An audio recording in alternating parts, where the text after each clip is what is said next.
but I'm not seeing a difference on the Onyx Path. Or a delay, so on a delay. Okay. But yeah, we're live. Hello, everybody. Oh, we are? Okay. I'm getting the commercials. And I'm getting sound on the commercials. Hang on, let me turn this off, because this is distracting as heck. Hello everyone, I'm Steffie, I'm your game master, and this is my first time hosting a live game, so if that goes wrong, it's all on me. Welcome to the session 0 of Legendlore. We're doing a session 0 because in Legendlore you play yourself, which means boundaries and consent are very important. We wanted to start with a session 0. I also want to take a moment to address the current situation in the world at large, in America in particular. I actually considered whether we should stream today if we wouldn't be taking up space from people who needed space more than I do. We went ahead and streamed for a couple of purposes. The first is, if you're here, then obviously you wanted to be here, you needed a break, so welcome. And the second is that I think art helps, and specifically in this case Legendlore helps, I hope it helps bring D&D along, because D&D does have a race problem notoriously, and we've done interesting things for that in Legendlore. So I'm hoping that with this game we'll be able to move that discussion along a bit. So between those two I decided to go ahead and stream tonight. If you are out there currently burning the world or protesting or throwing water bottles at cops, we salute you, and we hope things will change. Because I think I speak for all four of us when I say we fully support your cause. So that was the in Dutch we call it huishoudelijke mededeling. The things to say for the house. That's the practical matters. We're going to dive into session 0 now. If you have, I'm watching the stream chat, so if you have any questions or comments for us, you can post them in there. We're going to start with session 0. We're going to introduce ourselves. I'm Steffie, I'm the developer of Legendlore. I am also a writer on a lot of Onyx Path games, and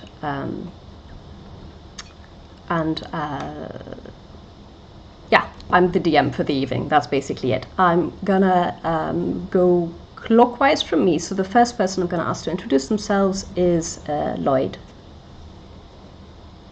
Hi everyone, I'm Lloyd. I'm just a guy, don't worry about it. I think that's about it, really. That's all I need to say. Carry on. Let me see, then that's Jason.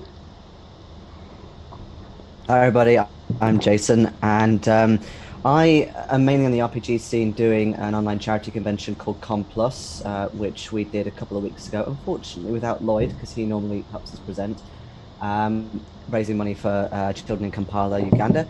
But apart from that, I'm also in the writing business, only just sort of getting into there now, doing some nice stuff for that, and I'm happy to be here doing some Legendlore stuff for Steffie and the others. And then the third person is Rachel. Hello, my name is Rachel. I do a lot of freelance and community content stuff, mostly through Storyteller's Vault. I've done some freelancing for Onyx Path and Sigil and Sign, so that's a lot of fun. I'm really looking forward to this. Portal Fantasy is one of my favorite genres, so when I find out that I have been portaled, I will probably make a bunch of references to my favorite stories. Yeah. So, I should say that the interesting thing about Legendlore is that Dungeons and Dragons exists in world. Not in the book, because we can't use the name for copyright purposes, but role-playing games exist, and in the comics, actually, Legendlore is based on comics from the 80s, and in the very first comics one of them actually literally says, like, oh, it's like a Dungeons and Dragons game. So yes, you can totally use any meta knowledge that you have, which should be a lot of fun. So we're gonna start with session 0. I wanted to discuss what we want from this game. Let's start with things that we absolutely do want and things that we absolutely don't want. If you're like, I'm fine with whatever, that also works. I'm gonna kick us off with, I do not want to do racism and sexism. I don't like them, and they don't exist in the world of Legendlore, at least not like we have them here. So I'll be avoiding those topics. Does anybody else have anything to add? It can be small, it can be big. If you don't want me to use spiders, that is also valid. We're going to go in the opposite direction, so I'm going to do Rachel now. Yeah, most of my do not wants are racism, sexism, really graphic violence. I don't really care for those. Okay. Like scenes, not a fan of. Other than that, I'm just I've never played a version of myself in a role-playing game, and I'm really looking forward to that thought experiment. And since I have no idea how that's gonna turn out for me, I don't really have any other wants to seize. Okay. Jason, how about you? Yeah, I'm in the middle, I was going to say, because I'm next. Pretty much the same as Rachel. I mean, I assume that things like homophobia and transphobia as well, you're going to give a miss, because it's just a bit too raw. I was a little bit, because I've never played myself before in a game of any sort of RPG, whether D&D or not, so I was thinking, okay, well, what stuff do I feel comfortable putting in? What don't I feel putting in? Is it too real? That kind of thing, so... Yeah, I mean, I'm not expecting this to be particularly sort of psychologically, horror orientated anyway. I thought of it more as kind of high fantasy or a bit of light-hearted fun. So really, as long as it sticks into those realms and nothing too real, nothing too graphically violent or anything like that, I'm fine with that. And Lloyd. Yeah, Lloyd, you're up. Lloyd, I can't hear you. Rachel and Jason, can you hear Lloyd? No. No, you're muted. Okay, then it's not.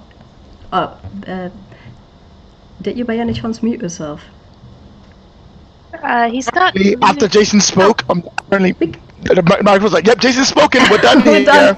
Just stop Pack it up, working. go home. We're done. We're done. My voice Back it up, boys. does that to people. Yep. So I have a problem with trying to define what I don't want to see, because I don't play myself very often. And I don't know how much of me I'm going to put into the game. That's valid. So, is it okay if we keep this document open? Yes, it is. So, it is. Okay, because I can't think of what will be too much now. Yeah. But when I start playing myself, other people and myself may be like, you know what? Let's just not deal with that. Yeah, exactly. That's actually the second thing I wanted to discuss. If we accidentally stumble upon something and you go, oh yeah, I should have mentioned that. How do we want to signal that? Do we want to just keep it secret and do it in the chat of the program we are currently using? Do we just want to raise our hand on screen, and if I see a raised hand, I know that means stop? Does anyone have a preference for either? Yeah, I think we could leave both routes open. I know that when I really get into the flow of running a game, I'm not always the chat. So I think like a X card like this would be helpful. Okay. Yeah. So can we have a pause mechanic whereby we can go off camera if someone calls for a pause to go off camera first? You mean? I know we're streaming. Yes, we are. But like, I might be like, okay, this problem might take a while to talk about, and I don't want to do that on stream. Can we have a pause, just 3 minutes, and go to? We'll be right back to come back we'll to put it. this on commercial. Yeah, you should be able to pause the stream Yes. through OBS. Okay. Yeah, I see that. I see stop stream, but I suppose I can also. Yeah, so we can... Not stop stream, not that button. Don't push that button. That's not the button I want you to push. Any button but that one. I don't see a pause, but I will figure that out for the next time. Okay, so a good way to do it is to have another screen on OBS. That's just like, we'll be right back. Okay. And you just switch to it and doesn't broadcast any sound or anything else like that. We won't need it now, but it'll be nice to have that in the future, just so you can go technical difficulties. And I'm like, we need to talk about something. My house is on fire. I gotta go deal with it. I'll be right back. yeah. Yeah. Oh no! If your house is on fire, just Leave. Don't ask me to point at this. I'll be like, can we pause for 5 seconds? I mean, sorry, Rachel, you were saying something. Oh, I know that there's a sort of pre-roll footage, but I've never used it, but I know it's there. Okay, I'm gonna ask Travis about So that. I think you should be able to switch to that, but I do not know the process. So, Jason, do you want to add anything on this subject? No, it seems like a good. I've never personally really used X cards or anything like that before, so I'm personally not used to using it. I normally just type like discreetly in the chat. But the thing about Zoom is you normally don't see it pop up. It's not like other software. So yeah, I think it's a good idea of having something visual like that, or that on screen just so you can see. Yeah. Oh my god, I have so many screens open right now. Hang on, I'm closing a couple. Okay. So. Oh, this is weird. Yeah, okay. I hope everything is still fine because everything is freezing on my end. So I hope it's not like that on your end. If it is, we're gonna figure that out. I'm okay. Okay. I'm good. Of course, they will see whatever you see on your screen, so we may be frozen on the stream. Yeah, the thing is, all of our boxes just went black. Oh, interesting. I'm just gonna pop onto the stream and take a look at that. Don't mind me. Yeah. Oh, yeah. Something. Something. Oh no. What? There's an ad break. That's very weird. We have an ad break. Okay. We have an ad break? That's fine. Then it's not us. Why do we have an ad break? Yeah, audio is still running. I know, but all of our boxes just on the OBS screen, our boxes are black. I don't know what happened. And I'm having trouble opening Zoom, so if the OBS is tapped into the Zoom, then that might be the problem. I don't think so, because I've done that before. So like where Zoom gets minimized. Yeah. So this is interesting. We will find out. Everything's gone right. black. See? Gone completely. See? I don't know why it's done that. They can still hear us. Yeah. They just can't see us. See? Lloyd invoked the gods of technical difficulties, and here we are. I'm terribly sorry, everyone. There's always going to be some gremlins. Yeah, but how? Always something to work out. How? Why? I did minimize Zoom. Is that it? It could be that. It could be you minimize Zoom and it's taking an actual literal screenshot. Okay. So maximize Zoom. Yeah, actually, that's a good point. Okay, so I shouldn't have moved Zoom. It leaves it exactly where it is. Do not move Zoom. Okay, but this means I now have to do us all over again, right? Oh my gosh. No, because if you move Zoom back to where it was It before, is. we should pop up. It is back. It is no. back. Okay, maybe you might have to do it again. Still black boxes. Oh my gosh.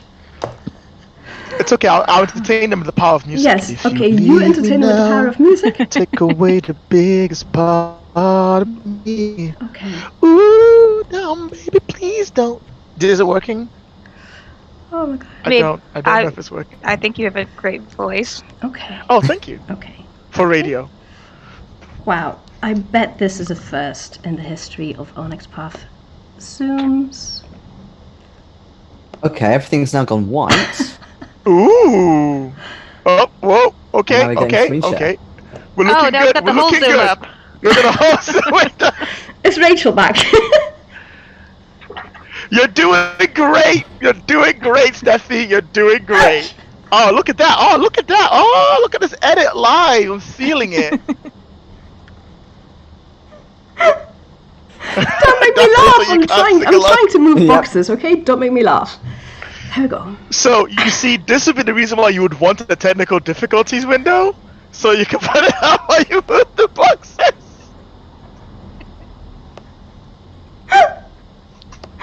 No. Oh god. Well, at least it's happening now rather than like session 4. Well, during the stream, that's true. The climax. This is main characters at the moment. Exactly. While you're doing this, I think this is a great time for us to discuss. What is everyone thinking of playing? Exactly. Lloyd, take the discussion. I'm probably going to play the part of myself that's kind of kitchen witchy. So I'm looking at a cleric. Ooh. I mean, I've always joked that, if I was a D&D class, I would be a bard because I'm a musician. So, seriously, it makes sense. Yeah. I express myself musically. I find it easier than talking a lot of the time. Although, to be fair, I've grown with that anyway. But yeah, I would totally be a bard. And I like the 5e class of bard as well a lot. Like, I like how the spells are sort of nice and quick and easy to put together, and it's not too jack of all tradey like previous editions, which is a little bit fiddly. So yeah, I'm happy with that. That's great. You all put a lot of thought into your characters. You've really brought out like something. I'm playing a pixie monk. Oh, that. Oh, cool. That's Yep. fun. I decided that was what I was going to play. That I was going to set up in the world and I'd be a pixie monk and I fly around and I'm like, why am I a pixie monk? This is silly. I want to be a cool ass like badass orc. This is boring. I'm like hitting people. Yeah. Why don't you play an orc then? No, because in character, I think that I would want to play an orc, but I'd come as a pixie monk. Okay. I'd want to play like one of those big, bulky, big ones, because that's what I see myself as. But I'm actually just a pixie monk who is quite deadly, but I can't see past the body bit. And I thought that'd be a good thing for me to explore for myself, to be like trying to play the Lloyd that would be big and bulky, but is actually just a cute little furry creature that flies around a bit. And I thought that might be a good thing to explore for that. Okay, so. Also, I totally didn't roll a random dice and see what happened. I mean, aren't Okay. pixies supposed to be kind I of have also joke- chopped off the heads of our overlay. I'm gonna leave it as is because I'm done. It looks great. I'm so done fiddling with this thing. Yeah. So this is what happens when you accidentally minimize zoom. I think we've learned to never minimize zoom again. Yeah, the moral of this story. Oh my god, this is. We should we put it as a disclaimer in the Legendlore core Yes, yes. Never The minimize. core book. One of the things, tenants of the game, make sure you have a moment to talk to your players about what they want to play. You want to make sure you put all kinds of like. No, it just happened again. I did not touch zoom. I swear, I did not.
Oh, that was annoying. I think so. I'm here. I'm here now. What happened was... I've got to do the thing again. What happened was... Yeah. What happened was my internet gave out. And it, Oh, Oh, no. and it shut down Zoom. So I have to do the whole thing again. Are we... Steffie, I'm so Oh, no. sorry. Oh my gosh. But at least we are now demonstrating to everyone exactly what it's like to try to run a game over the internet. It's your first time. It's like growing pains. We're gonna get right Yeah, into it. yeah. It'll be fine. Okay, so I'm gonna quickly cycle back to the boundaries and X cards discussion. I like Rachel's idea of making an X with your hands. And then, and if anyone does that, we will then discuss whether we want to discuss whatever is going on screen, or if we want to. We are now experts at cutting away, so that should be fine. Yeah. So that's what we're gonna do. If everyone's okay with that. If everyone thinks like, yeah, I can totally make the X with my hands if I feel distressed, then that is what we're gonna do. Yeah, I'm okay with that.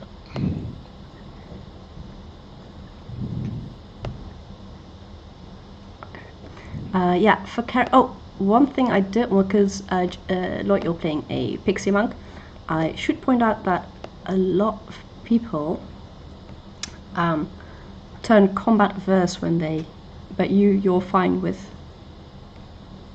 In most of the legend. I mean, I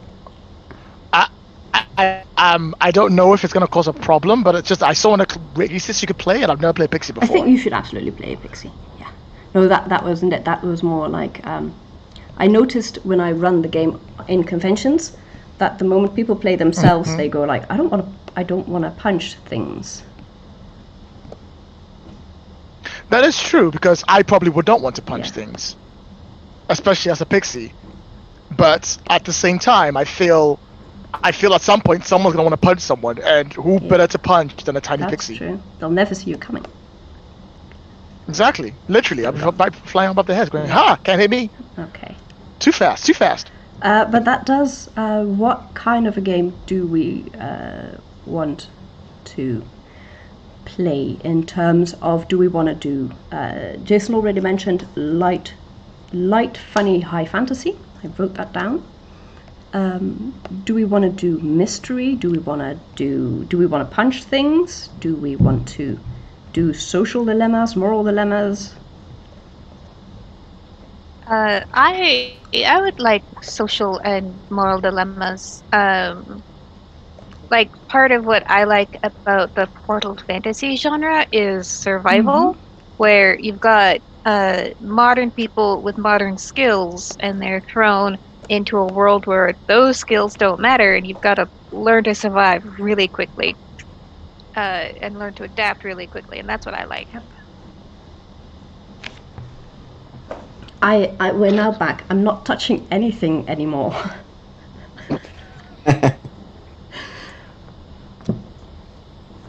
It's a tech rehearsal, it's fine. Yeah, it wasn't a tech rehearsal, it's supposed to be our session 0. Okay, so Rachel does like moral dilemmas and survival. What about you, Jace? Well, I mentioned that I kind of assumed it was going to be quite light. When I said funny, I don't mean kind of funny for the sake of it. But just more kind of being on the lighter, funnier side rather than maybe the grand, epic sort of saga, if you will. But I'm happy with moral dilemmas, especially being a bard. A lot of abilities are going to be very talkative based and various other things like that. So yeah, I'm happy with that. Again, as long as they're not too heavy. Okay, yeah, we don't want to do the World of Darkness and Legendlore. Okay. Yeah, exactly. Lloyd. I want high. Oh no, Lloyd, I can't hear you. Say something. Hello. Yeah, I can hear you. Okay. So what do you want to do? I want high adventure. High adventure. Yes. Because if I'm gonna be isekai, I want to have a fun adventure doing it. Yes. Yeah. Okay. So no, I won't make it a Greek tragedy. Yeah. No Greek tragedies, just a light, fun game. Okay. Then let's make characters. One thing to discuss: character creation in Legendlore is pretty much the same as it is in D&D, with one exception, namely that, two. One is you. So we've got a whole list of backgrounds that you can choose from that represent real people backgrounds, like activist or role-playing aficionada or student or writer. So you can pick those as your background. And the second thing that Legendlore has is a legend. A legend is your epic destiny that you are connected with the moment you enter the realm. So, for example, they have one goddess in the realm, and she was actually originally a person from Earth. So the moment she crossed, her legend became to become the goddess of healing and fire. So then the question is, do we want to use legends for the next 3 campaigns, or do we want to skip them? Because sometimes people find it hard to come up with their legend on the spot. You can also, at any time, if you don't want to make a legend during character creation, you can totally just, at any point during the game, say, I know what my legend is. It's to break down this wall. It's to free these people. Your legend could also be to see all 4 directions of the realm. But does anyone have an idea or an opinion on what they think their legend might be? I kind of like the idea of finding our legends in play. Yeah. Lloyd, how about you? I'm okay either way. So, I had gone through. Actually, no. Let me ask this properly. Would you, as this is the first seeing of the game, would you like us to play the legends in the book, or would you like us to play our own? You can make up your own legend, yeah. If you've got time for that. That's what. If you're like, no, I don't. I mean, I had an idea, but I think I'll, like everyone else, I'll wait till after the first session before I bring it up. But I had an idea of something I think would be my legend. Yeah, go ahead. Well, I thought I might make a legend of a bridge, because I just want to get home, but I also don't want to lose the chance of coming. Hello, can we hear me? Yeah, I can hear you. Yeah, you're still here. I'm like, part of me is like, I want to go home and not be a pixie anymore, and then part of me is like, I was a pixie in the mysterious world. I want to come back here again, and my legend is to find a bridge between both worlds so I can travel wherever I want to. That's great. And that's what the legend I want to go for. That's cool. That definitely works. Yeah, and I think we can probably just wing it from there unless you've got a very defined idea. So what a legend does, for the people who are watching this who don't know, a legend lets, whenever your legend hinders you in a way that you overcome, or you do something that furthers your legend, you get a legend point which goes into a communal pool, which then everyone can use to introduce narrative elements like, I know the guard, and I know this guard who's holding us prisoner because I flirted with her at the bar last night. So I'm going to see if I can talk her into letting us go. That's a narrative element that you can introduce with a legend point. And you can also simply do a re-roll or roll with advantage. They go into a communal pool, but I think Legend of the Bridge, I think we both have the same idea of what it does and when you would get a legend point. So I don't necessarily think we have to flesh that out unless you want to. If you do, we will probably post it. No, I think we're good. Yeah, then we'll do Legend of the Bridge, and Jason and Rachel, you can at any point come up with a legend. Legends are player-driven because you decide your legend. So it's not going to be that I invent a story element that makes you the mistress of dragons. Is that you tell me that you want to be the mistress of dragons, and then I obviously need to put a dragon in there somewhere. So those are player-driven elements. So with that out of the way, with legend, we're going to start with character creation. So I'm going to let you choose between the standard array, which you can find at the player handbook left top. Actually, I'm going to tell you what they are. Page 13. Your scores are 15, 14, 13, 12, 10, and 8. Or you can roll, and that is 4 6-sided dice, and then you take the highest 3. I'm happy with the number. Yeah, me too. Such a... Yeah, but everyone can decide that for themselves, by the way. You can either take the numbers or you can roll for it. So Rachel is going to take the numbers. Jason, do you want to... Yeah, I'll take the numbers. Lloyd, you want to run? 3d6 down the line, let's go! No, take the numbers. Do you mind reading the numbers again? That is 15, 14, 13, 12, 10, and 8. So we're going to divide those across, what is it again? Charisma, strength, dex, we all know that. We all know the things. So what happens in Legendlore? When you cross, it's a magical crossing. It automatically changes you into your ideal version of yourself. So, for example, I'm a huge fan of the Hunger Games, so if I crossed, I might be instantaneously great with a bow and arrow, despite the fact that I don't actually do archery in real life. Because I love the books so much and they are such a part of me that is what the crossing brings out magically. And if I do that, I would obviously say that my dex is pretty high.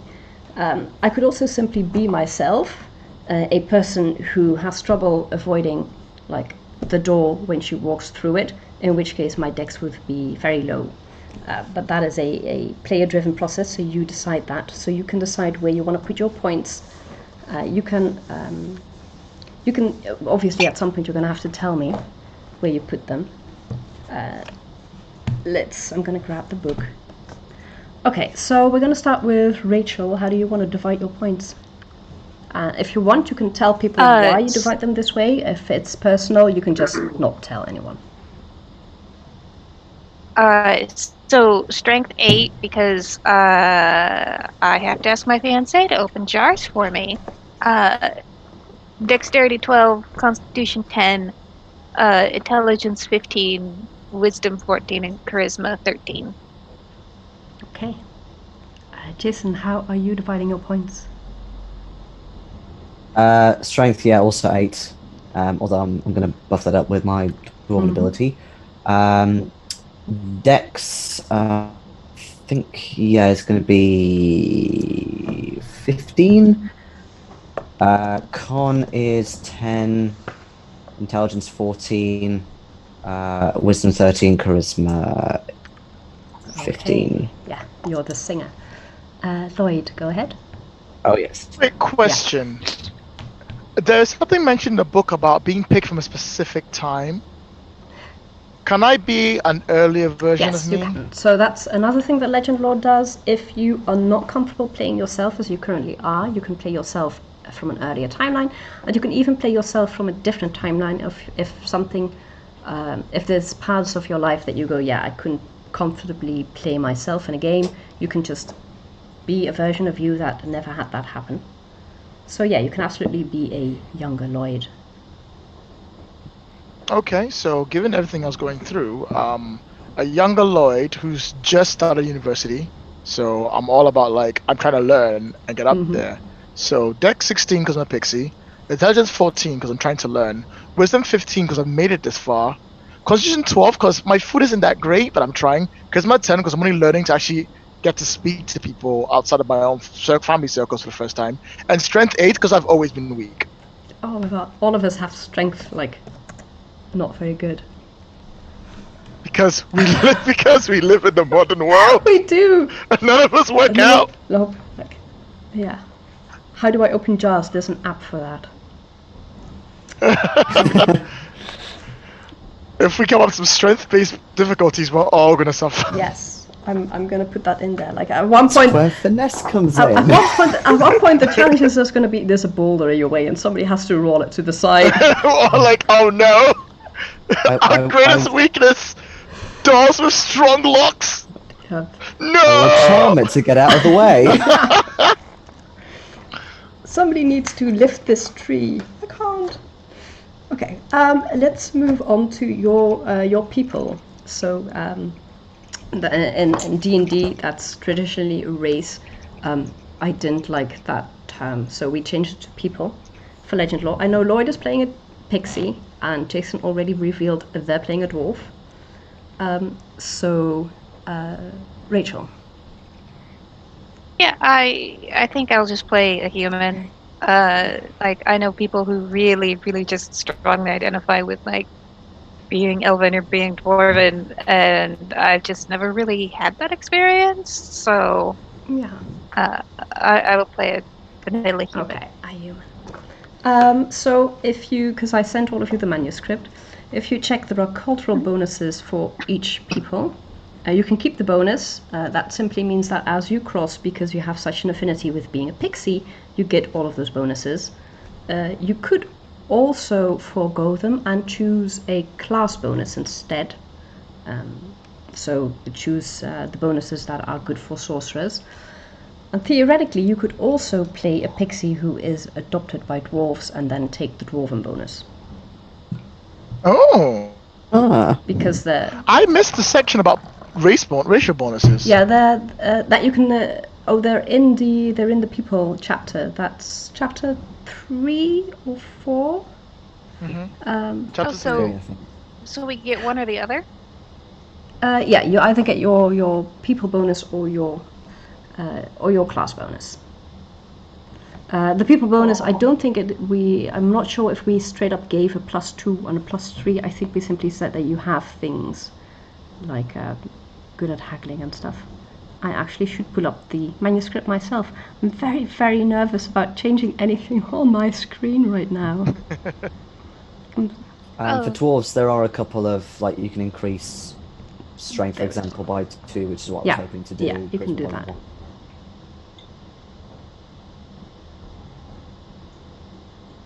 There we go. So yeah, that's chapter 3, confirming that it's chapter 3. And a pixie, you get antenna, you get wings, you'll have a tiny size. You might get an ability score increase.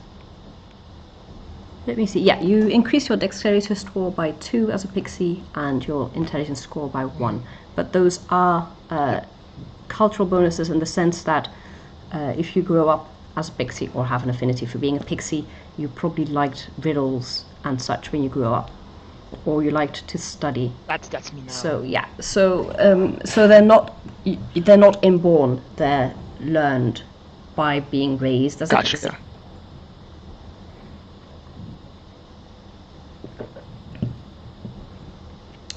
So pixies get dexterity 2, intelligence 1. You are hatched from an egg. You're very small, you're about 8 inches. Your base walking speed is 5 feet. Your base flying speed is 30 feet. You have Yep, that's me. You have advantage on saving throws against being charmed, and magic can't put you to sleep.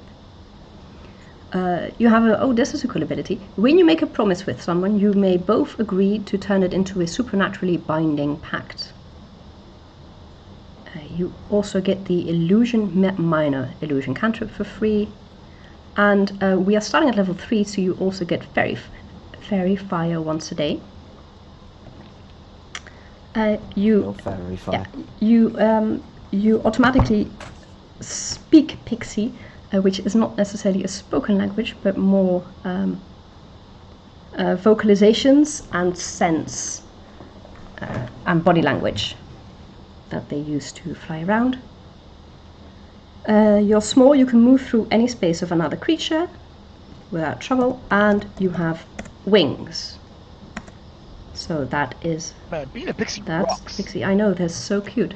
And your carrying capacity, by the way, is just what it would normally be for your strength, but you might have to carry a pouch or something because a normal backpack doesn't fit on your back, but you can just lift it. Yeah, Jace, can I just chill on your shoulder? Yeah. Sure. Yeah. All right, everyone. I think we've come to conclusion. Don't carry anything because we have no strength. Yep. Well, I'll explain a little bit, but I am carrying something normally at all times, so therefore I have broad shoulders. Yep. Not a big thing, so yeah, you can sit on my shoulders. Okay. I'm gonna chill on your shoulders. I'm gonna live there. I'm gonna live on your shoulders. Okay, Sure. And now in the chat, Green dwarfs. at the Twitch, I'm getting a network error. Is anybody else getting this? Please tell me. Oh. Oh no. No. Where are you seeing The that? Onyx Path Twitch, like just on my internet, on my Chrome. Oh yes, people can still see me. Good, then it's me. Okay, but people are saying that they can still see us, so it's just me, and I'm not going to touch anything. Okay. I'm so nervous. Okay, so You're doing great. no, I mean I'm nervous about the technology aspect of all this. Oh, okay. Okay, so You're still doing great. dwarves, Jason, you can increase your constitution or your strength by 2. And I think you already said you wanted to do constitution. Strength. And your charisma by 1. Yeah. Yes. You can potentially be very old. Dwarves live to about 300 years. Your base walking speed is 25 feet. You have advantage on saving throws against fear and resistance to psychic damage. Once per turn, as a reaction to being damaged, if you're not incapacitated, you can spend and roll a hit die to recover hit points. And you also gain proficiency in Perform, Charisma, and 2 musical instruments or other performance tools of your choice. So, which instruments are that? Convenient. So, I wanted to pick an instrument that was obviously appropriate, so fairly medieval orientated, but also as close to a keytar as I possibly could, because that is, I guess, my main instrument apart from vocals. So I went for what's technically called a portative organ, which is this tiny little organ that goes around your shoulders, and you do bellows on one side and you play it like this. I mean, it's tiny for an organ, but obviously it's still quite big to carry it. But that is as close as I could find to medieval instruments, to a keytar. And I've also gone for a hurdy-gurdy in case I lose that. Oh, those are very cool. I'm Googling them now. I recommend everybody Googles a portative organ. They're pretty cool. Okay, so those are your...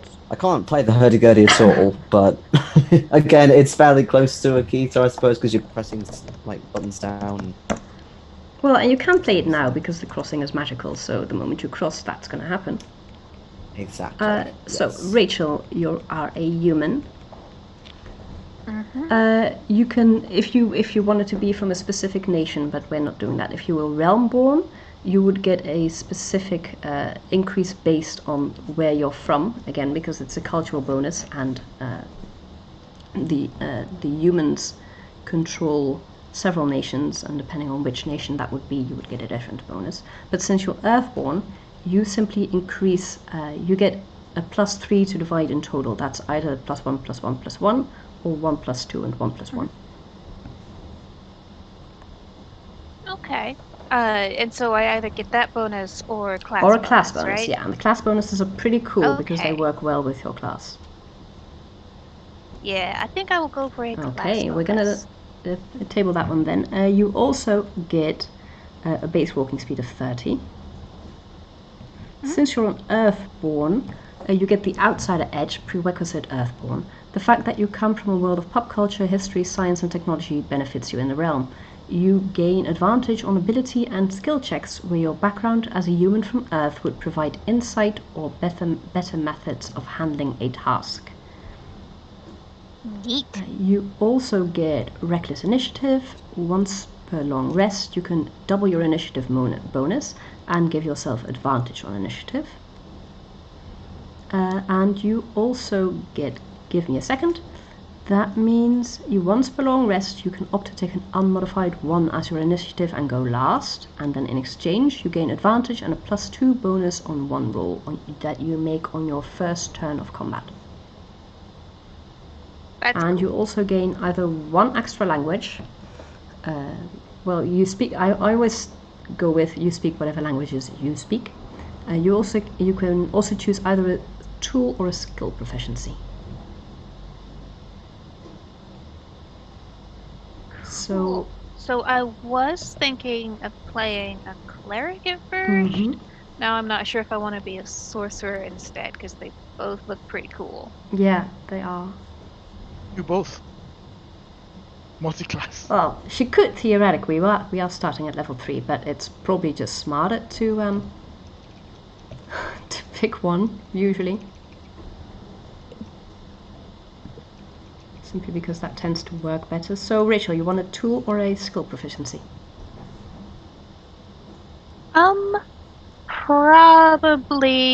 Probably a skill proficiency. Okay. Well, you're going to find out what your other skill proficiencies are when we get to your class, so just keep in mind that you get +1.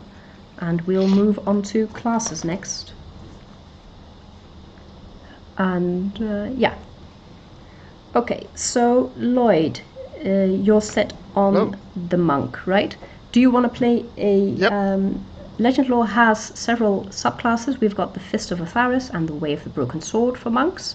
But you can also play... I was going to go with the Way of the Broken Sword. Okay, that's easy. Way of There we go.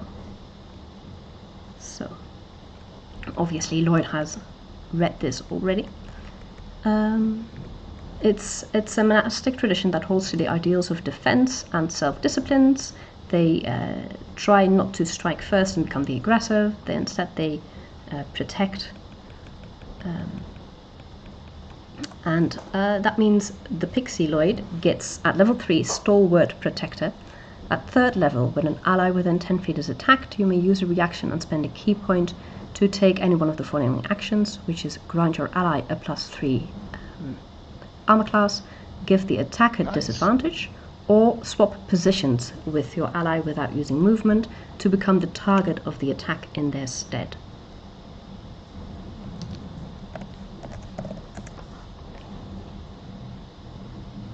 Sounds fantastic. Yeah. That's probably gonna help, since none of you are really good in combat, I think. Jason, you wanted to play Bard. What subtype of Bard did you wanted to choose? We have a Buckaroon Bard in Legendlore. That's a runic Bard, and you can also choose one from the player handbook if that works better. Yeah, I mean, I was going to go for the Buckaroon because, again, Legendlore, so a chance to test it. But also, I quite like that idea of, like, runes and... Yeah. I know you're not technically kind of painting them on or tattooing, but it came across that way to me a bit, which sounds really cool, and I do have a few tattoos, so again, that sounds appealing. Yeah, that works well. So the runes, across the realm of Legendlore, there are ancient places with very old runes, probably left behind from... it's not actually specified in the comics. But there are 2 classes that work with runes. One is a barbarian class, and they paint it onto their skin with blue paint. And the other is a bard class, who can activate these runes. So when you find them somewhere, for example. Let me see. I'm opening the Buckaroon now. Yeah, so you work with... oh, nice. When you join this college at 3rd level, you gain proficiency with calligrapher supplies. In your case, we could make those tattoo supplies if you're like, I have tattoos, so I magically know how to make them. You can also keep the calligraphy if you wanted to. I mean, me personally, I definitely prefer the tattooing over calligraphy. I've never really been inclined to try. I think I would be terrible at calligraphy. I've never been patient enough to do that. So yeah, anything more tattoo orientated, yeah, absolutely. Okay, yeah, you gain proficiency with tattoo tools then, and you become proficient in runic, which is the language of the runes. And you... Is that solely written, or is that spoken as well? They are written and spoken, as in you would know how to compare it to Viking runes, the Futhark. It's a written language, but they also have sounds, you can pronounce them. So yeah, it's both. And you also gain a fundamental understanding of rune magic, which allows you to activate existing runes. So I'm now in my adventure sheet. I'm going to jot down that we need to do something with runes. So like I said, you find them all over the realm, usually in old abandoned places, or just you might find where you have an earth, like you'll have a new building, but it's built with old stone, so there might be runes on those stones even if the building is new. But as a bonus action on your turn, you may expend 1 use of your bardic inspiration to activate a dormant rune within 5 feet. The rune's magic becomes active immediately, though depending on the rune, the effect may be delayed until a triggering event occurs. So if you find a door with a rune on it, then you would know how to open the door. But if the door... So you would know how to say melon, for example. But if it says that it only works if you say melon and there is moonlight on the rune, then both need to occur.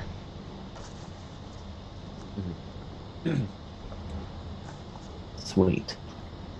Okay, Rachel, what did you want to play? I think I'm gonna go for Sorcerer, because Menthrak looks like a really interesting thing to play around with. Then I highly recommend you take the Sourceborn, because... so what Legendlore has is a Menthrak, which is... If you do too much magic, your mind locks. It's called the mind lock. Your mind locks. You can't cast any more spells. You might go unconscious. You might fall into a coma. You might die. How that works is you can choose to do metamagic feats for free on your spells, and that accumulates Menthrak points. And at the end of the scene, you tally all of your Menthrak points and see in how much trouble you are. The Sourceborn, actually, you don't have to play Sourceborn. The Sourceborn, I think, has a little bit of protection against that. Yeah, it was Sourceborn that I was looking at as, like, seemed the coolest. Yeah. Let me see. Yeah, you can still do the metamagic feats, but you gain a number of levels of Menthrak equal to your spellcasting modifier, with no ill effects. So that's good. So your charisma was 13, I think. Yeah, and then I took the class bonus to bring it up to 15. Oh yeah, I should. 15. So that gives you a plus 2. No, 3. Yeah, 3. So you could get 3 levels of Menthrak without actually suffering Menthrak, which is really handy. Yeah, that sounds useful. It is. And you also gain source shielding, which means you may draw on your innate connection to the source of magic. When a spell or magical effects require you to make a saving throw, you may use your source shielding to grant yourself advantage on that saving throw. And you can use that a number of times equal to your charisma modifier. And then not again until after a long rest, so that is really handy. Because Menthrak can kick your ass if you're not careful. So it does help that you're a Sourceborn. And so at the beginning of the classes chapter, we've got all of the classes down with their ability score increases. So for example, if Jason had not chosen the Bard, the Dwarven bonus, he could have chosen a +2 charisma and then either a +1 constitution or a +1 dex. For Lloyd, that would have been, for the monk, +2 wisdom and either 1 dex or constitution. Wrong. I've added both. I need to go back. Yeah, it was 1. It was choose 1 for the dwarf. Now I don't know. Because charisma and dex is really important. Yeah, so for the bard, you would get +2 charisma and either +1 constitution or +1 dex, and that is instead of the dwarven bonus that you currently have. You can still swap them out.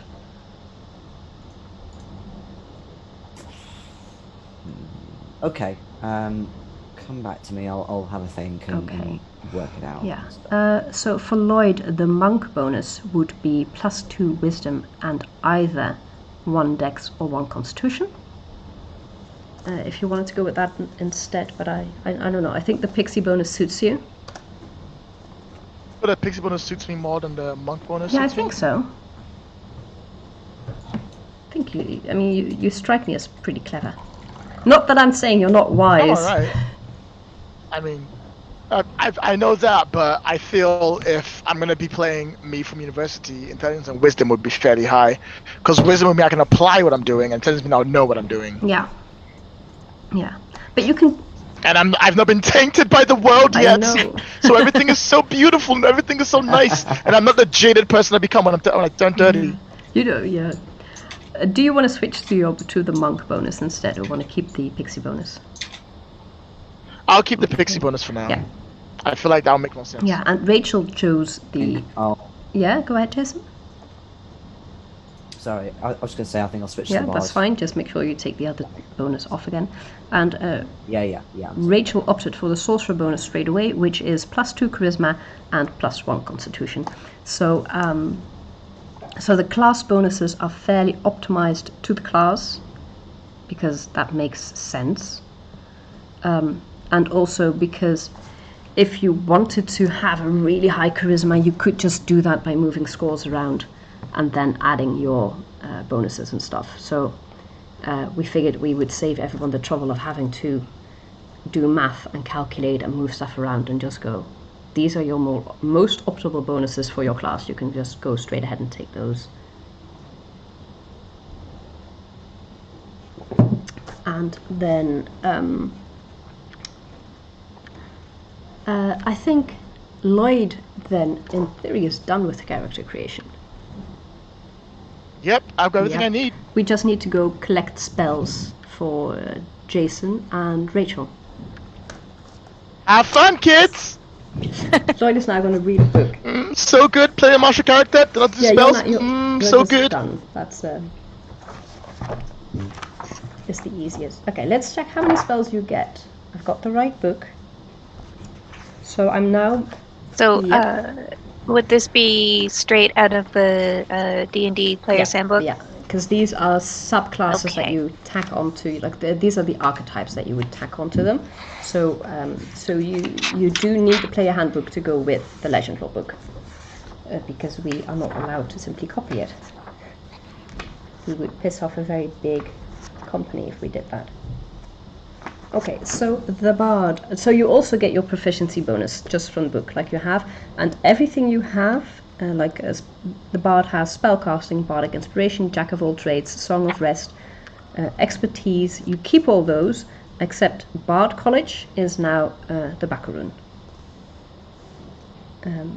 Indeed. You keep your proficiency bonus and you keep your spells. So you have at level 3 Yes. 2 cantrips known. And then 6 spells known of either level 1 or 2. Yeah. Did you happen to select them already? Yeah. So this was one of my fiance's idea, but she said, "Yeah, pick spells that suit you the most." But it's like I really like Thunderwave, but I've gone for Thunderwave. What I've done is I've gone for Thunderwave, Sleep, because I'm a great sleeper, Dissonant Whispers and Healing Word for level 1 or first level. And then I said I would choose the spells from Legendlore for the second level. So I've gone for Alibi and Battle Cry. Could you recap what those do so that people listening along? Yes. Give me a second. Just go to the right page on yeah, so the only spells available from second level or higher, hence why I've gone for all of them from the PHP, the first level. But yeah, Alibi, a second level enchantment. The nations of Azoth are no strangers to deception and intrigue. Through the use of this spell, the caster can magically provide a believable cover story for nefarious activity. That's handy. Absolutely. And being a storyteller, like, say if some, terrible people were trying to find one of my companions, I could totally make up a story saying, oh yeah, they went that way, but kind of more glorified and more believable. So that makes total sense to me. But basically, it's to do with, it's based on charming, so you're charming them. A number of humanoids equal to your spellcasting ability modifier within 30 feet. Each creature must make a wisdom saving throw. So advantage if I or my companions are fighting it, but again, hopefully that's not going to be the case for most of the times I use this. And if the creature fails, it will recall the caster being within eyesight and earshot for a duration of the caster's choosing, up to 1 hour, though it will not recall directly interacting with the caster. This false memory remains until removed with the spell magic Remove Curse or a similar effect. Oh, that's nasty. That is a very potent spell. Yeah, and you can cast it at a higher level, like in a higher slot if you want, but obviously I haven't got that at the minute. No, you don't. Not yet. And then Battle Cry, again, seemed very suitable given its voice orientated. So it is second level evocation. By infusing a fervent shout with mystical energy from the source, you can overwhelm your enemies. Confronted with your mystical might, lesser foes find themselves stunned. Okay. So it's like a thunderous cry, 15-foot cube. Anyone within that cube must make a con save throw. On a failed save, a creature is stunned until the end of their next. I like that you've gone for verbal spells, as in sound spells. Yeah. Well, yeah, I mean, again, it makes sense. It does, yeah. Because I do have the organ, but my first instrument is the voice, so yeah, a lot of vocal stuff. You're going to sing at your enemies, and that is actually going to work. Exactly. It's going to be Legendlore the... Smash some windows. Legendlore the musical. Yes. So just those 2 spells for second level. And obviously I've gone for the 2 cantrips as well, which are friends. Again, thought very similar. So it basically gives me... I've written an abbreviation here, but I can't quite understand why I've put this. So I choose a creature that's non-hostile, and I get advantage on all charisma rolls directed towards them. And Blade Ward, which is resistance against blunt, piercing, and slashing damage. Okay. So we are definitely going to have combat at some point. Going to put that in. Combat against evil undead. Oh, not undead. Evil undead fascists. Okay. No, the reason why I say not undead, I keep forgetting that undead's changed a lot since 3rd edition, because I remember 3rd edition being really difficult with undead, and I used to always play rogues, and it was like impossible to kill them, whereas now actually they're alright. I know, so then... ignore me. Okay, so Rachel, how about your spells? You get at level 3, so you keep all of your normal sorcerer stuff, and you add your sorcerer's origin is obviously Sourceborn. And then you get 4 cantrips and 4 spells known. Did you have a chance to select them yet? Yep. Or do you want to go over them now? Yes. So, for cantrips, I picked Friends, Light, Mending, and Message. Because that would be the first things I would try to do with magic. Yeah. I got Comprehend Languages, because that seems really useful, and I took the writer background. Yep. And then I also took Mage Armor. I took Magic Missile because I think it would be kind of cool for me to sort of like when we're in a very perilous moment for me to cast it for the first time without realizing I can, and then sort of decide how that makes me feel. And so I'm looking through the lists and trying to find a good 4th spell. So for the people listening along, the way it works is indeed that you cast spells intuitively. Most of the time you're in trouble and you discover that you can cast Burning Hands to help you out in a pinch. If you are a prepared spellcaster, like a wizard, then it's up to the GM to make sure that you find a book. So that's the GM's responsibility then, to make sure you get whatever you need. So you don't have to figure out in game that you're a wizard who can't cast spells and then go find a spell book. We've got you covered. Actually, the DM has got you covered. It's their job to make sure you get your spell book. Okay, that gave Rachel a bit of time. Did you find your 4th spell? Yeah, so I was looking through the new spells. Alibi looks kind of cool. I don't think I'd ever use Compost. So I think I'll take Magic Vestment, because that looks cool. What does that do? Let me flip to the right section. So I was just scrolling up. Magic Vestment. Touch a non-magical garment or suit of armor until the spell ends, which is concentration up to 1 hour. It becomes magic armor with a +1 bonus to AC. So, as I think about it, I'm just going to switch mage armor out for this one. Makes sense.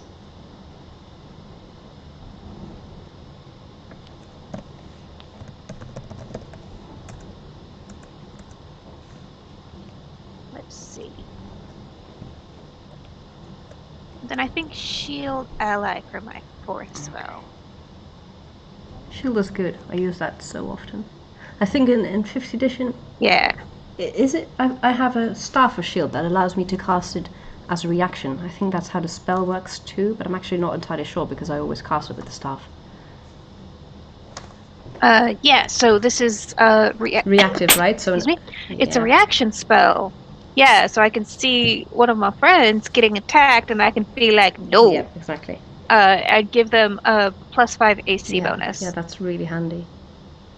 Okay, so both of you cast spells and both of you can use Menthroac. That's in chapter 6. I'll let both of you either print it or squiggle it down so that you've got it. But what it does is you can do magic feats like Careful Spell, Distant Spell, Twin Spell, Heightened Spell, Maximized Spell. And you accumulate a fixed number of Menthroac points each time you do that. And then at the end of the scene, you have to... Oh no, my internet connection is unstable. Do not drop Zoom. Okay, we're good. And then at the end of the scene, you check how much Menthroac you accumulated, and you might get...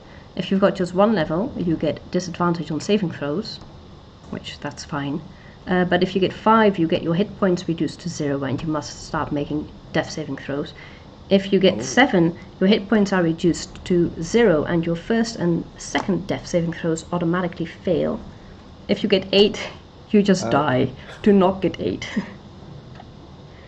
Unless you want to have... Okay, I'll try. Unless you wanted to have a Gandalf moment. Okay. But in theory, I would recommend not getting 8. No, just don't get 8, because then you force all of us to have a quest to find the White Wizard. Because you died. So, don't get 8. Stick to 7 or lower. So, we're starting at level 3? Yeah, we're starting at level 3, because that's where you get your goodies. Okay. Should we roll for more hit points? Yeah, you can either roll or take the average, rounded up. I think I will take the average. Yeah. I don't trust dice when rolling for hit points. I'm going to try rolling. There we go. Only roll twice. Ooh. I've got my new attributes, by the way. I've changed them all up. I'll take that. Okay. And... Oh no. I'll take that. That's alright. I'll take it. It's a little bit above average. I'll take it. One was great, one was rubbish. You have to take it. You can't roll and then go, actually, second thought. Actually, I'll go for the average. Actually, I've changed my mind. I decided not to roll for it. Taking I decided I'm not going to roll for no. You say that, but some DMs I know do allow that, and it's like, are you sure? I don't. I'm like, Yeah. if you choose to roll the die, then that's what you roll. Yeah, Unless exactly. That's the condition. Unless somebody rolls like a lot of crap hit die in a row, I'll be like, fine. Yeah. But to be fair, I'm a bit nicer. I go roll your dice, and if it's less than the average, take the average. But that's because I like people with big hit points. No, that might actually be the official rule, but I always get like, if you choose to take a chance, you choose to take a chance. Jason, what are you doing? I don't think it's an official rule. Yeah, so I've got my hit points as 20, and do you need the new attributes as well? No, you can just send me a picture at the end. I'm also just assuming that you're all honest, so if you would go like, my strength is 20, I would be like, okay, apparently. It's not. No, it's not. That's the one thing I'm going to remember, is that you all have crap strength. But if you would tell me that you're, I don't know, any other thing, I would probably just go ahead and believe that. Oh. So one. Yeah, interestingly, with these, without doing both sets of attributes, I've had to put my strength down to 8. But luckily, because of all trades, it's able to go up to 0 for athletics. But my dex and my charisma are now actually higher, so it's kind of less balanced and more kind of charisma 17, dexterity 16. Yeah. And the others are sort of fairly in the middle. Okay. So You can min-max your stats. I mean, that's. And we're also going to start with a background each, chosen from your human self. That would be chapter 5. Yes. I'm hoping, because it's a fairly long chapter, so I'm hoping everyone kind of skimmed through it and has a background in mind already. I took writer. Okay, yeah, that's... So... I took academic education. Makes sense. And Jason, you chose performer, I think? I haven't actually had a look at this Okay. yet because I didn't know it was the thing. So... I chose entertainer in the main book, but Okay, well, what I'm going to do is I'm going to just tell people at home what Rachel gets and what Lloyd gets, and then hopefully by the time you have skimmed it, and otherwise you can just choose one later. So Rachel can choose 2 skill proficiencies from the list of insight, persuasion, history, performance, or perception. So which ones do you want to choose? And you also had a proficiency left over from being a human, I think it was. So... Yes. Combining sorcerer with writer, my proficiencies are Arcana, Insight, Perception, and Persuasion. And so I've got calligrapher's tools, and now I'm sort of flipping through the book to see what else there is that like what other cool tools, because I'm also not that good calligrapher. Yeah. So the writer get calligrapher's tools and one other tool, and did you get your human skill proficiency in there already? That's what I'm thinking right now. So we still got a human skill proficiency and a tool proficiency for being a writer. I'm gonna I think I'll take cook tools because I am a fairly good cook. Cook.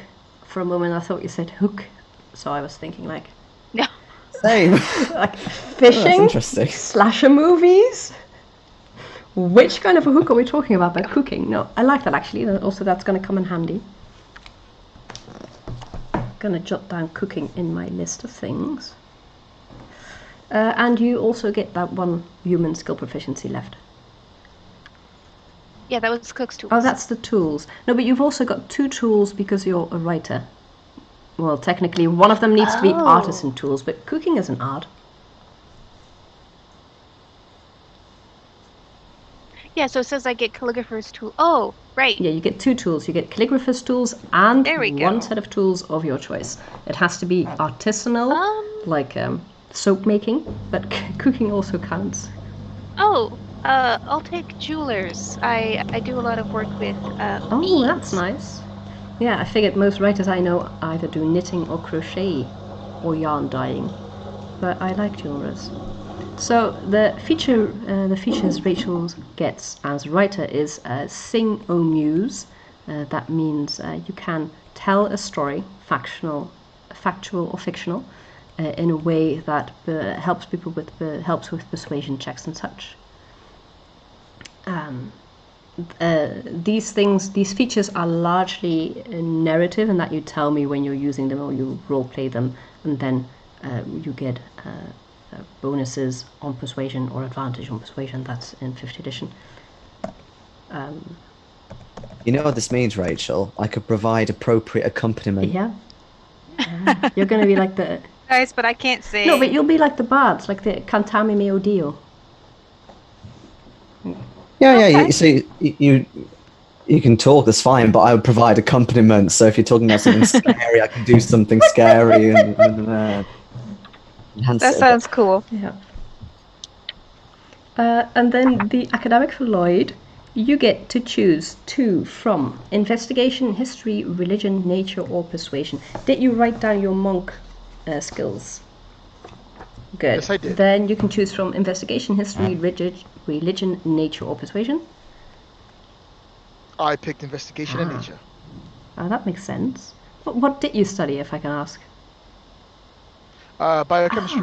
Then definitely nature. Then choose 2 tools from alchemists, navigators, or cartographers. I picked alchemist tools because I'm a biochemist, and cartographer tools because I'm learning how to draw maps. That's cool.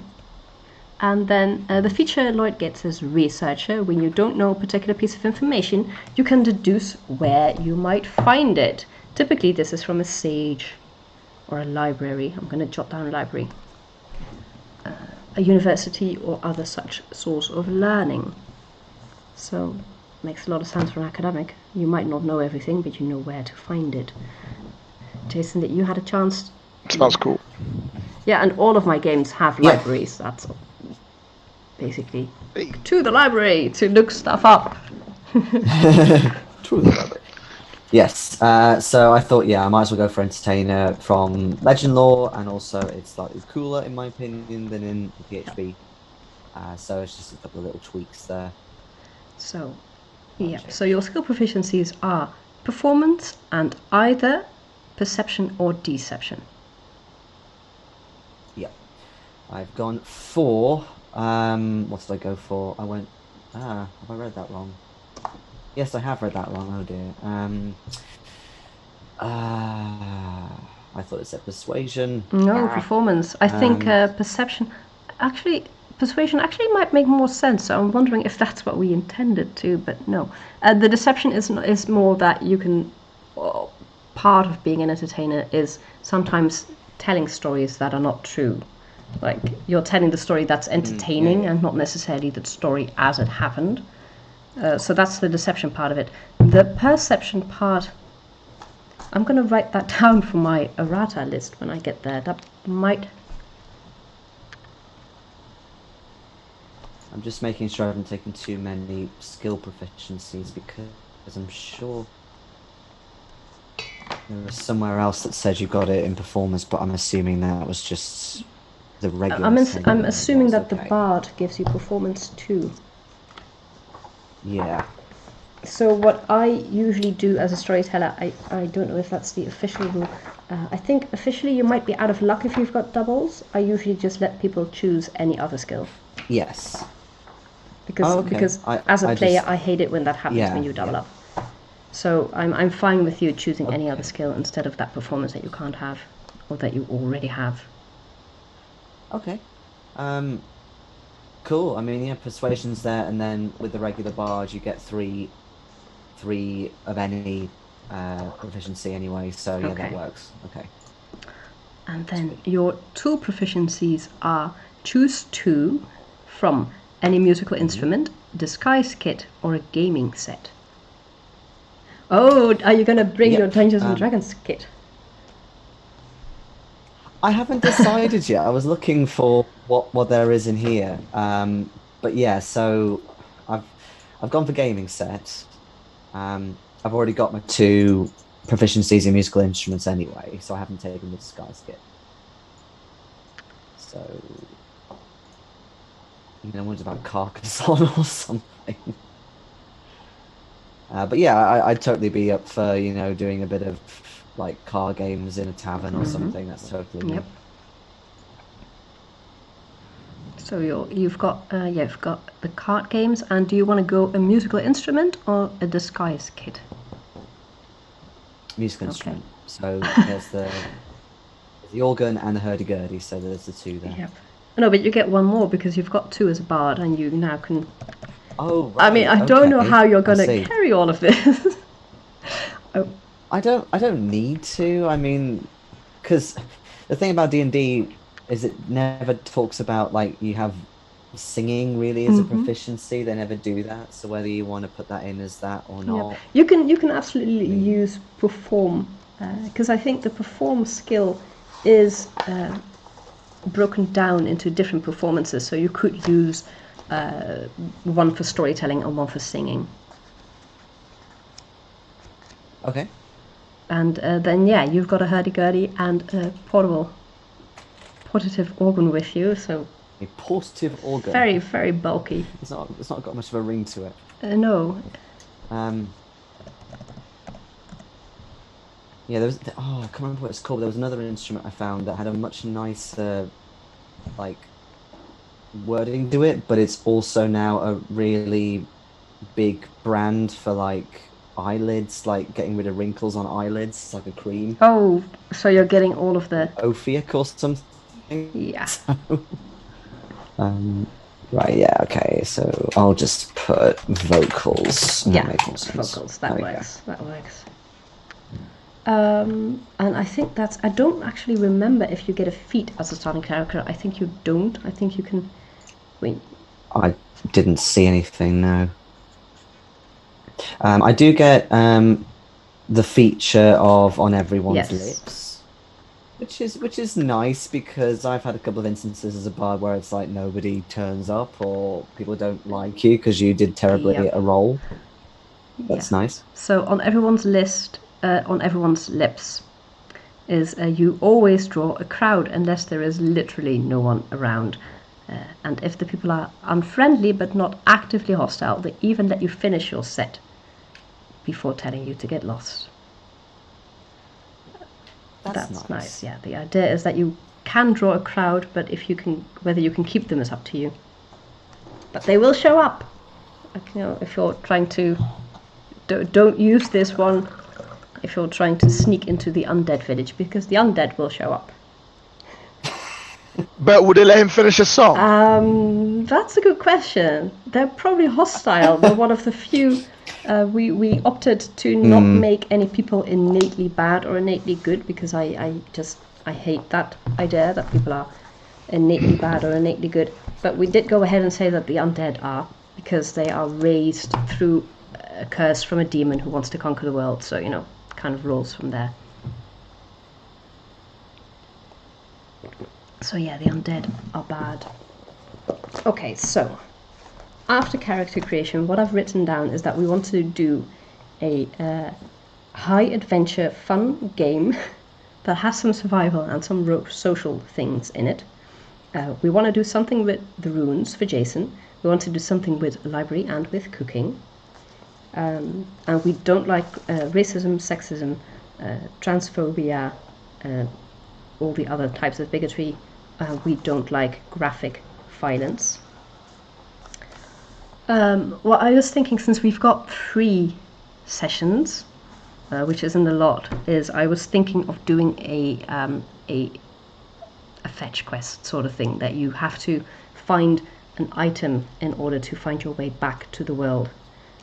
It's a bit contrived, but I think it works well. If we've got only 3 sessions, it's just like, there's a key back to Earth and it's over there. Go get it.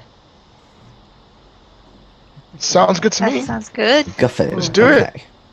And as for enemies, I don't like using sentient people as enemies, because it doesn't sit well with me. We do have animals. We've got the undead. We could do like the Roman Legion. I'm assuming the Roman Legion is hostile, because they were teleported into the realm at some point. But I'm usually not. I'm always assuming like the goblins just live here, so it's they might attack you because you're in their home. But I always feel kind of awkward attacking them back, because I feel like this is their home. But if you all are like, no, we do want to go ahead and just punch goblins, that is also fine. We can do that. But so let's decide if we want to do that. I'm okay with what everyone else wants to go for. I don't have a feeling for or against, so I'm sort of like, I'm okay as long as everyone's comfortable. Jason and Rachel, you've got an opinion there? Or? Yeah, pretty much the same way. Same way as me, or the same way as Lloyd? Yeah. Oh, as Lloyd. Yeah, I'm the same as Lloyd. I'm not actively seeking out goblins or orcs to get XP, but at the same time, if they start attacking us, then obviously I will attack them back. Okay. And orcs and goblins are very misunderstood creatures. They are, actually. In this case, they are very aggressive because there's a land issue going on with them. So, but what I had in what I use in my convention game is the people wake up, and I'm not going to use that with you, but as an example, the people wake up in a cave and they explore the cave. They're supposed to just go outside. I tell everyone there's a light that way, but everybody goes deeper into the cave. So they explore the cave and they come across the goblins who live there, and the goblins are like, no, you can't come in here. But the goblins also don't attack, because, as long as you don't try to get past them. And the funny thing is that everybody turns back at that point, because you know, what are you going to do? You're going to punch them because they don't want to let you into their home. So that's usually when everybody does finally go out of the cage and into the realm. But yeah, that does mean that effectively just having people there go, we don't want to be the aggressor, but you can't come here, blocks off that road. So before I use that in this adventure, I need to know, if you would initiate combat in that, in an example like that. Like, you have to go to point A, but there are people in between. They are not going to throw the first punch, but they also do not want to let you pass. So you would have to initiate combat to do that. Would that then be, we're not going to get to point A, or would that be, there's going to be a fight? I mean, I would want to figure out option C. Like, can we go around? Like, what are our other travel options? Or like, I would probably be like, can we negotiate? Give them a toll of some kind? I would not want to initiate combat unless I absolutely had to. I feel that is a great question, but I don't feel comfortable answering it without our fourth party member. Yeah, that's... Because they might have a different opinion as to how they want to approach things. They do. Let me see. She is not currently here. I'm going to put all of this in an email too and send it to everyone. So people can still... Obviously, we're missing either one or two party members. And I'm going to send all of this to them so that they know what we decided. But yeah, they can still chime in and go, actually, I do want to do that or not. But yeah. Jason, do you have an opinion on this? Well, I'm a bard, and I've specifically chosen abilities and spells that are... Yeah, they like me. It's a battle of words, so obviously I go more with persuading them, and in them instead. I could even do things like make them go to sleep, if needs be, and it's not going to be charging in with, I mean, I've got a rapier, which is not really very chargy anyway. It's just more thrust. Yeah. So. But yeah, I definitely do more things like that and try and get them to be convinced to move out of the way in that example, as opposed to stab them all. Yeah, exactly. Okay, so I'm also gonna forward that to Janaya and Kat, but I'll keep in mind that you'll look for option C. So that's just for me, so that I know how much of an obstacle that is, because sometimes you put a small obstacle like a boulder on the road, and then the group has no way of handling it, and then you go, oh, I kind of expected you to just roll for this and then move on with the adventure.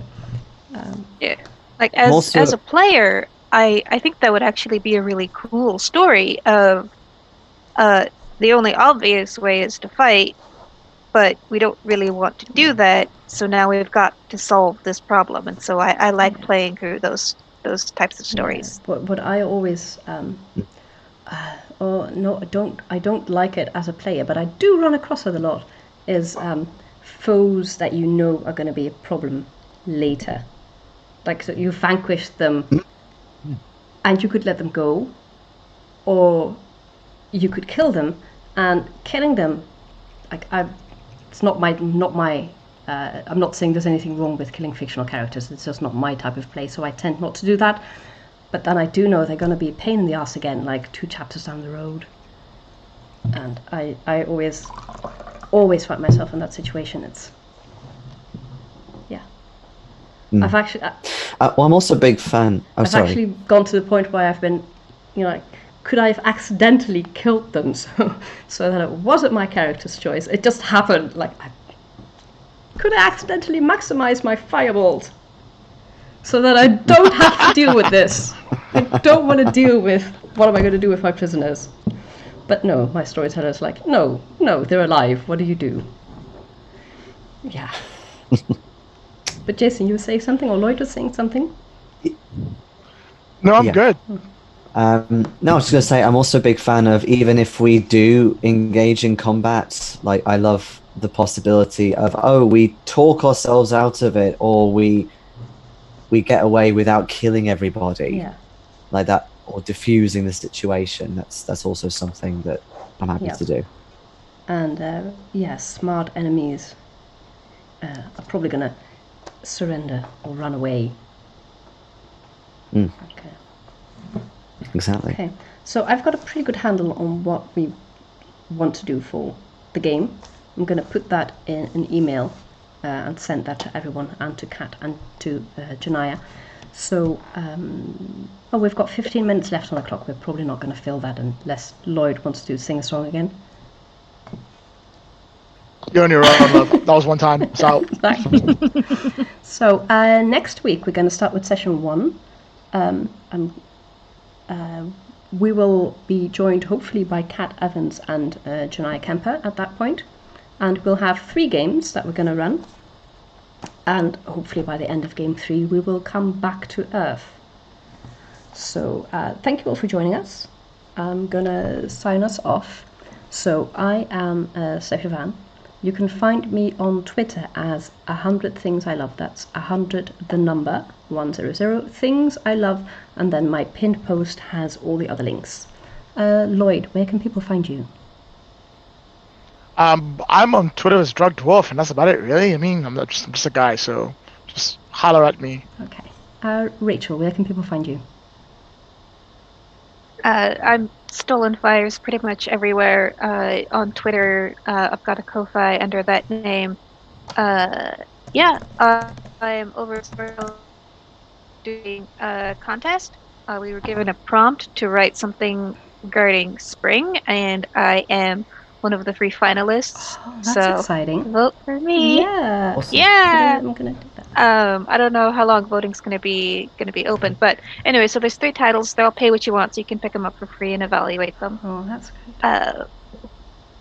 Yeah, and then I run Changeling: The Dreaming Chronicle on this channel on Thursday evenings. Did not get to run last night because we were down 2 players, but I'm looking forward to running again next week. You can, if you want to, in the stream chat, put the link to the contest so that people can go ahead and click, or they can find you as Stormfire. Let me go bring that up. So, Jason, where can people find you? Various places. So, if you want to check out the Complus convention stuff, you can go to Facebook, Complus, or Complus RPG on Twitter. There's also my personal Twitter, which is Jason Sari, which is JaysonSari. Okay. Well, thank you all so much. And that's it. I'm going to sign us off. No, I'm going to wait because Rachel is still finding the link. Yes, it's a lot of clicking through on the Storyteller as well. Oh, they didn't put it like on the front page. Sometimes it is. Okay. It is called Persephone Rising, and it is for Vampire the Requiem. Oh, I love that game. And yeah, so it's an ancient elder has come to town, or has woken up, and she thinks she's a goddess, and she's gonna enact this horrible ritual. It's gonna break the masquerade, kill a lot of people. So you've got to stop her. That's cool. Actually, if anybody else has any products they want to mention at this point, they can go ahead and do that. Lloyd, do you have anything you're currently working on? Lloyd is like, no, I'm good. None for me, but I believe Jason must have something to say. So. Is your thing not out yet? I do. Are you still under NDA? I thought you'd written something. Yes. Okay. So I have written something for Chaosium, and the final draft's been approved, but it's still in editing at the moment. I'm also working on something for Third Eye Games at the moment, and I'm going to be getting involved with Let's Try Predictable in the future. Oh, that's amazing. For some witch stuff. Oh, that's really amazing. But apart from that, unfortunately, I can't give you any links or show you anything in my hands because nothing has yet been published. But yeah, I'm gonna see if I can be on the same thing that you are on with the witch thing. Fantastic. I don't know if. I'm just gonna tell Liz that she needs to hire me. I actually do have. I actually do have things. I'll go down well. Yeah, I actually do have 2 things right now that people might be interested in. One is Masks of Theros, which is an adventure path for the new 5th edition Theros setting. I'm going to link that. It's an epic quest for levels 1 to 11 with... it's just really cool. So I'm going to... There, I found the link. And the other one is my Pride game called Punk Pride Pixies. The idea is you are a pixie, you are punk, you are pride, you're going to cause trouble.